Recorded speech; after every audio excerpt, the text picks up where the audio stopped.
Boop, boop, boop, boom. I wrote this a long time ago, like a month maybe or so. I was, it was amazing. Because my mind was really working in here. I think, if I remember, like I forget what I wrote, but if I remember correctly, it was like I had kind of like the voice of a dictator, but I was saying freedom stuff. So, I was playing in my mind. My body was, pumping with emotion. And I was stoned as hell. And I was probably playing Two Steps from Hell or other symphonic, orchestral, epic music. And this was just like I forgot what I wrote in here. I think at one point I called myself the Lord of Should. But anyways, here this is. If you can read it, I don't know. But I wanted to talk about um,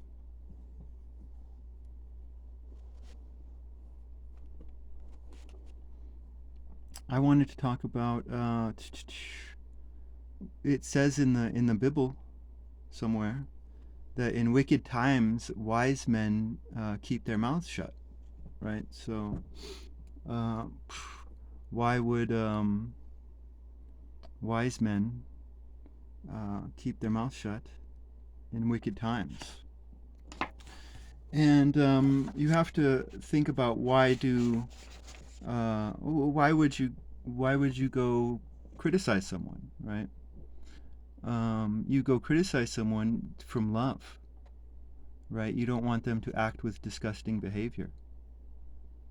Uh, and so, from a spirit of love, you want to, tell them, hey, stop acting like a bitch. This isn't cool, man. But um, what the so-called good man doesn't understand is that there's just some men out there who have no remorse or shame. And if you're living in a wicked time and you smack talk someone, then you're just putting your life in danger.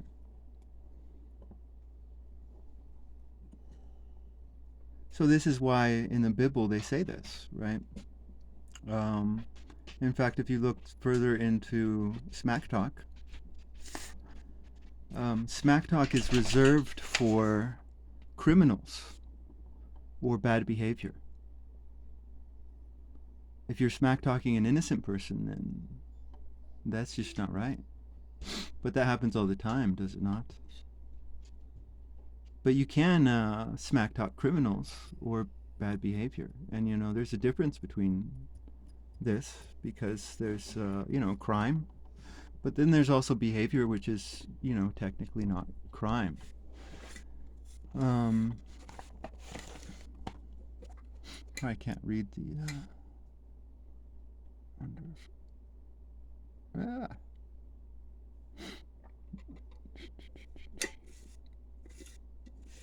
Yeah, maybe like that. Anyways, no, it's too. Maybe that's better if you can't see it. Anyways, so like bad behavior would be something like neglecting your children, right? You can't really make a law against neglecting your children because, like, what if you want to go hang out with your friends for a couple weeks? I mean, technically, the way the law might be written, you might be neglecting your children. So there's some bad behavior which you can smack talk, but which is technically not illegal, maybe. Um, but smack talk it's a sacred thing, and it should not, oh my goodness, it should not be abused by the mundane. Um, so that, but like if we want to go to example, we go to Moses, right? Moses sees uh, a Jew abusing a fellow Jew, right? And he goes up and he sees one Jew abusing another Jew. And what does he do? Well, he has a love for all Jews. Moses loves all Jews. And I mean, he's fighting for the Jews. He killed that taskmaster. So he loves this man he's talking to. And from love, he's like, hey, this is disgusting the way you're treating him. And I mean, how did this man pay Moses back? He wanted to destroy him, right? So Moses is criticizing his own behavior here, right? And he's saying, hey, you cannot shit. It's all about discernment, I think they would say, right? You have to be able to discern another, right? Because if you, from love, go up to someone and try to say, hey, this is disgusting behavior, and they change, that's a beautiful thing. But then there's another thing in the Bible, right? And this is prophet's law, right? Prophet's law, and prophet's law is stated in Samuel, and it's basically, you have to warn the wicked person, right? And so it's like, oh my God, that's a dilemma, So at one point they say don't, and then another point they say do. So it's like, what is going on here? So and I think more is going on here than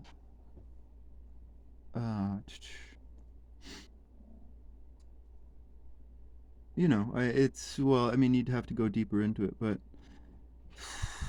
I mean, basically, like, how do the Jewish patriarchs do it? Basically, they have the one guy going around smack talking everybody, right? That's the prophet. While everyone else keeps their mouth shut. It's like they are a people in secret, a tribe of the heart. Like they can all hear this guy and they know what he's saying, but they themselves, keep their mouths shut. And so I think that's how it's played out, um, without going into any of it deeper, because basically the Torah is a ninja scroll. Um, but and that's a different whatever. Um, but it's also about redemption. These are men that believe in redemption. Uh, and so if you warn the man and he changes, it's a beautiful thing. So with all that being said, I myself happen to be a prophet. My name is Enrique Zoltano, and I am a prophet of chaos. And chaos has a message for a man within this world. And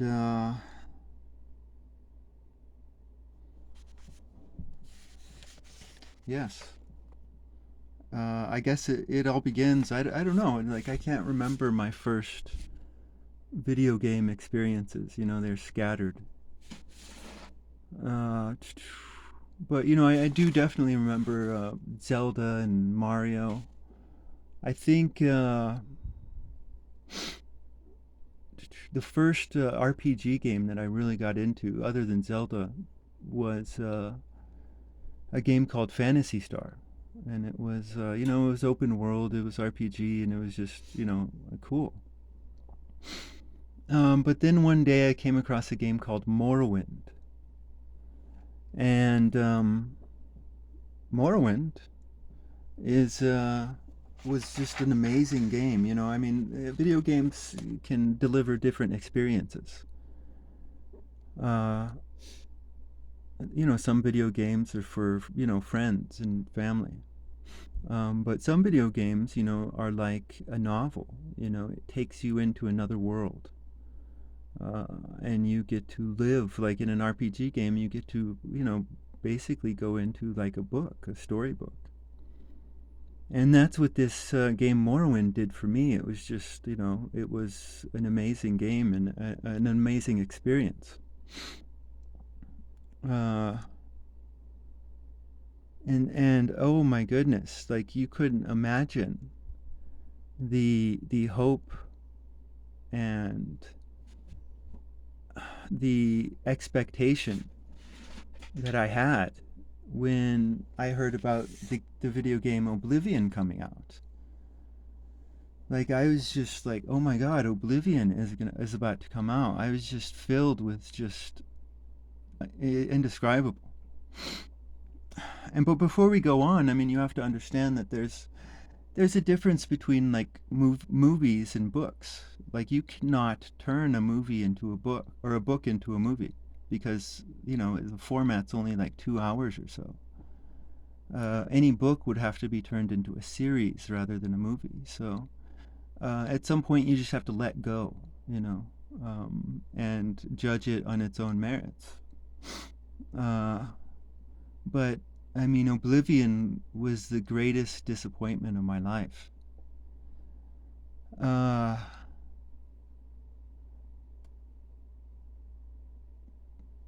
I mean, it was a cute game. I was able to eventually let go, and I mean, because like as gamers, we don't have much choice out there. So it's like you have to just let go, and I did. I was able to let go and just enjoy this cute little game. But it was, oh my goodness, definitely. But there is a darkness within the gaming world. There is a great darkness within the gaming world, and this darkness has a name.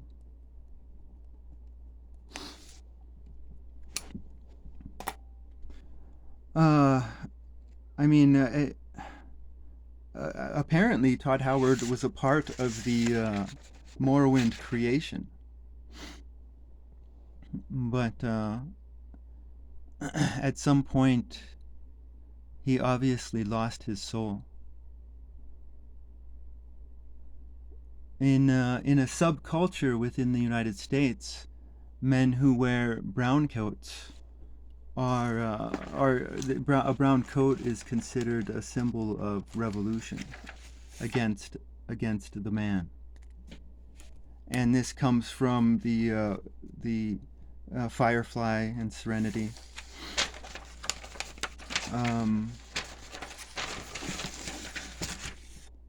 But the problem is that Todd Howard is the man. So this is blasphemy in certain areas within the United States.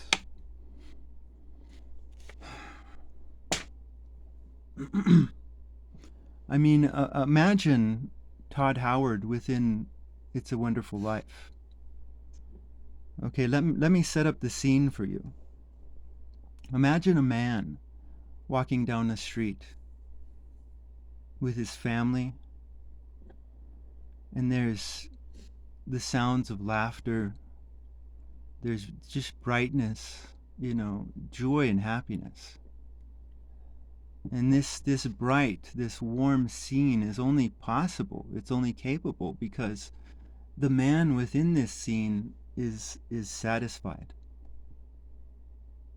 He is absolutely 100% satisfied because he just got done playing the Oblivion that never was.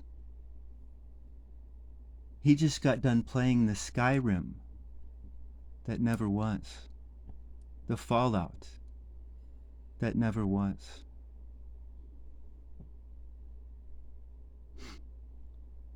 I can only imagine the humiliation, the utter shame that a man, woman, or child who has ever clapped for Todd Howard feels. with only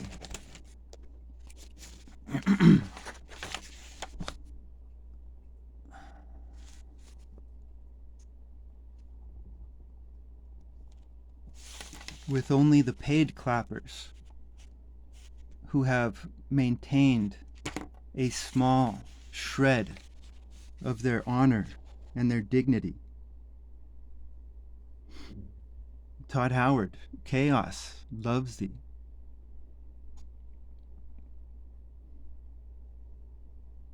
But he's severely disappointed in me. I, Enrique Zoltano, call for a boycott against Todd Howard and erase him from existence. No eye is to behold him. No ear is to allow him entrance within. Any flesh which touches him shall disappear. Repent, Todd Howard. The gaming world is a loving world. Make good video games again and be accepted joyously back into the gaming brotherhood.